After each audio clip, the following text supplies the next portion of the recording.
विश्रांतीनंतर एस न्यूजमध्ये आपलं पुन्हा स्वागत।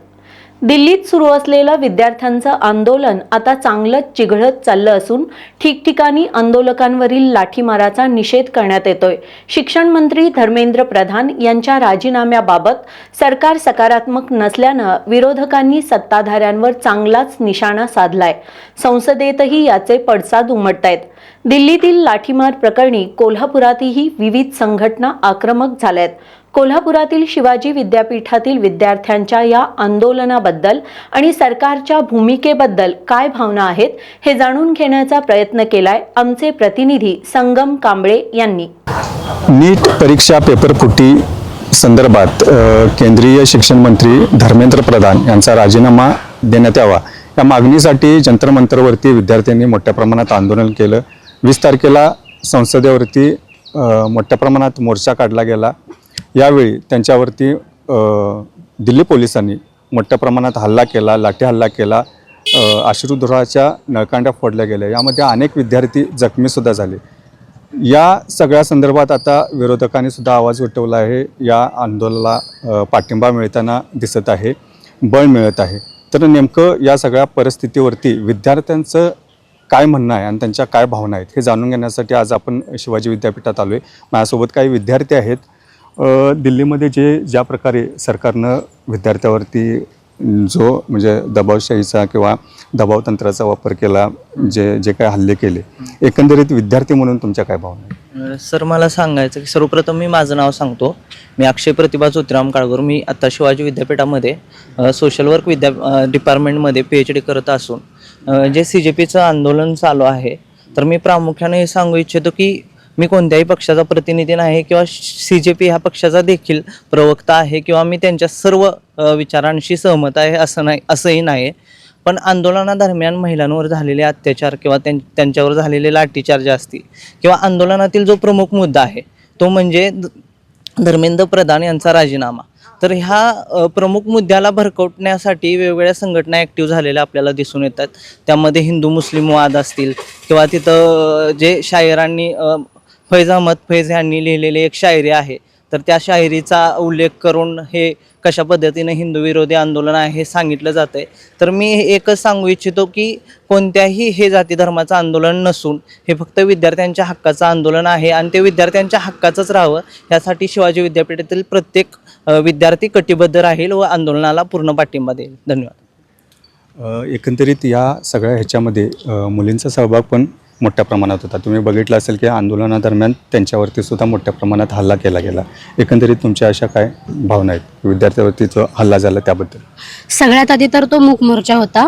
त्यांनी लाठीचार्ज करताना सांगितलं की विद्यार्थी व्हायलेंट झाले, तेव्हा आम्ही प्रतिसाद दिला त्यांना। कुठंच मुलींनी स्वतःहून मारामारी केली दिसत नाही। अगदी त्या मारामारीतून बाहेर जाणाऱ्या मुलींना आत ओढून नको तिथं मारून पुन्हा मागं कमेंट पास करताना पाहिले आम्ही। यांनी फक्त पेपर लीक झालेत किंवा रीनीट घेतली तेव्हा एक्झामला गेल्यावरती सेंटर चेंज झालेले पण पोझिशन कळाले, त्याचा फक्त जाब मिळावा यासाठी अगदी शांततेत उत्तर मिळवण्यासाठी गेलेली मुली होती ती। नको तिथं त्यांना मारहाण केली, कमेंट पास केले, कपडे त्यांचे फाडले गेलेत। अशा सरकारवर विश्वास कसा ठेवायचा आम्हाला ते समजत नाही आहे सध्या। त्यामुळं लवकरात लवकर त्यांनी राजीनामा द्यावा, आम्हाला आमच्या प्रश्नांची उत्तर मिळावी तेवढीच अपेक्षा आहे। नक्कीच हे सगळं पाहता देशाचं विद्यार्थ्यांना देशाचं भविष्य समजलं जाते। त्यांना जर अशा पद्धतीची वागणूक मिळत असेल तर एक विद्यार्थी म्हणून तुम्हाला काय वाटतं? पहिली गोष्ट हे आंदोलन कोणत्या पक्षाच्या विरुद्ध नाही, हे पूर्णपणे एक शिक्षण व्यवस्थेच्या विरुद्ध आहे। जे एवढे लाखो करोडो मुलं रोज अभ्यास करतात त्यांच्या भविष्याचं काय, त्यांच्या मेहनतीचा काय? म्हणजे ह्या आंदोलनानंतर प्रत्येक विद्यार्थ्याला योग्य ती संधी भेटली पाहिजे। जो खरंच अभ्यास करतो त्याच्या अभ्यासाला काहीतरी मोलभाव असला पाहिजे, नाहीतर जे खरंच म्हणजे पैसे ते पेपर फोडून आपल्या मुलांना चांगले ऑपॉर्च्युनिटी देऊ शकतात। म्हणजे खरंच मेहनती मुलं आहेत त्यांचं यात कुठंतरी म्हणजे म्हणजे होतंय हेच। एकंदरीत तुम्ही सगळी परिस्थिती पाहिलं आहे दिल्लीमध्ये जे काय चाललं आहे त्या संदर्भात, म्हणजे त्याबद्दल तुम्हाला काय वाटतं? दिल्लीमध्ये जे चाललंय ते चुकीचं आहे। म्हणजे आंदोलन करणं, आम्ही शांततेत आंदोलन केलंय, ते विद्यार्थी व्हायलेंट झाले नव्हते आणि अजून पण होत नाहीत, पण पोलिसांनी जो लाठीचार्ज केला ना तो पूर्णपणे चुकीचा होता।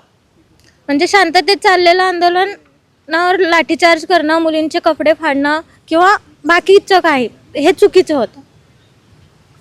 तुम्हाला काय वाटतं याबद्दल? तर आता बघा लांब लांबनं मुलं येतात शिकायला. आता कमीत कमी CET नेट एक्झाम ते जे लीक झालेत, कमीत कमी नाही म्हणून 2 ते 3 वर्ष विद्यार्थी तयारी करत असतात त्याला. ते एका म्हणजे ते छोट्याशा चुकीमुळं असं समजवणं म्हणजे ते चुकीचं आहे. ह्याच्यावर कुठं तर सरकारला उत्तर दिलं पाहिजे याच्याबद्दल, आणि जे ते त्यांच्याबद्दल कारवाई झाली पाहिजे, नाहीतर त्यांचं रिटायरमेंट घेतलं पाहिजे एवढंच. पर्यावरणवादी सोनम वांगचुक आणि CGPचे अभिजित दिपके यांच्या नेतृत्वाखाली हे आंदोलन सुरू आहे. सध्या हे आंदोलन निर्णायक टप्प्यावरती आले असं म्हटलं तर काय वावगं ठरणार नाही.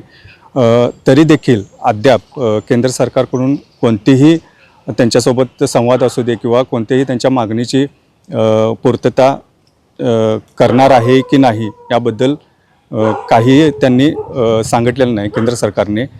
एकंदरीत या विद्यार्थ्याचे जो रोष पाहिला तर हे सरकार विद्यार्थ्याबद्दल पूर्णपणे असंवेदनशील पद्धतीनं वागते. त्यांच्या ज्या मागण्या होत्या ते न्यायिक मागण्या आहेत, त्याचा विचार या सरकारने करायला पाहिजे होता. हे आंदोलन अगोदरच हे झालं असतं, म्हणजे आंदोलनाच्या पहिल्या किंवा दुसऱ्या दिवशीच जर चर्चा झाली असती तर हे आंदोलन थांबलं असतं.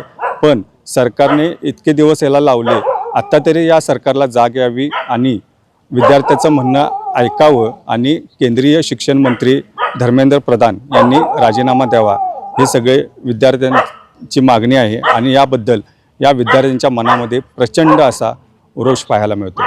कॅमेरामन केदार भोसलेसह संगम कांबळे, S न्यूज, कोल्हापूर.